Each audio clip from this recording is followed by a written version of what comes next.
Churchill comes over here to say we're doing splendidly.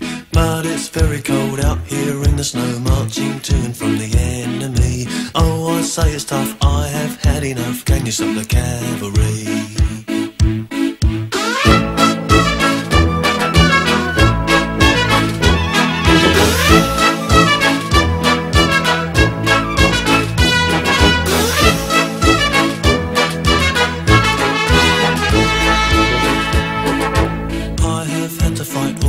Every night down throughout these centuries. That is when I say, oh yes, yet again, can you stop the cavalry?